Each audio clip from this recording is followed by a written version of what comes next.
വരുന്ന ഒരു വാർത്തയിലേക്ക്. വടക്കൻ പറവൂരിൽ വിദ്യാർത്ഥികളുടെ കൂട്ടയടിയിൽ കേസ്. 3 +1 വിദ്യാർത്ഥികൾക്കെതിരെയാണ് കേസെടുത്തത്. 3 ആഴ്ച മുൻപാണ് 2 സംഘങ്ങളായി വിദ്യാർത്ഥികൾ ഏറ്റുമുട്ടിയത്. വിവരങ്ങളുമായി സഹിൻ ആന്റണി ചേരുകയാണ്. സഹിൻ, ഈ നഞ്ചക്ക് കൊണ്ട് ആക്രമിച്ച ഒരു കുട്ടി മരിച്ച സംഭവം നമ്മുടെ മുന്നിലുള്ളപ്പോഴാണ് വീണ്ടും സമാനമായ ആക്രമണങ്ങളൊക്കെ പുറത്തു വരുന്നത്.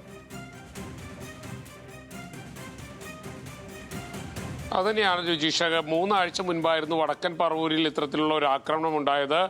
വിദ്യാർത്ഥികൾ തമ്മിലടിക്കുകയായിരുന്നു. എല്ലാവരും ഒരേ സ്കൂളിലെ വിദ്യാർത്ഥികളാണെന്നാണ് മനസ്സിലാക്കാൻ കഴിയുന്നത്. 2 ഗ്യാങ്ങുകളായിരുന്നു, 2 സംഘങ്ങളായിരുന്നു. ഇവർ തമ്മിലുള്ള വഴക്ക് പതിവായിരുന്നു എന്നുള്ളതാണ് പോലീസിന് ലഭിച്ചിരിക്കുന്ന വിവരം. ഇതിനിടയിലായിരുന്നു നടു റോഡിലേക്ക് ഈ വഴക്ക് മാറിയതും ബസ്സിൽ കയറാൻ നിൽക്കുമ്പോൾ വിദ്യാർത്ഥികൾ തമ്മിലടിച്ചതും. എന്തായാലും കാര്യമായി തന്നെ 2 കൂട്ടത്തിലെ ആളുകൾക്ക് പരിക്കേറ്റിട്ടുണ്ട്. കഴിഞ്ഞ ദിവസം നവമാധ്യമങ്ങൾ വഴി ദൃശ്യങ്ങളെല്ലാം വലിയ രീതിയിൽ പ്രചരിച്ചിരുന്നു. ഇതിന്റെ അടിസ്ഥാനത്തിലായിരുന്നു പോലീസ് കേസെടുത്തത്.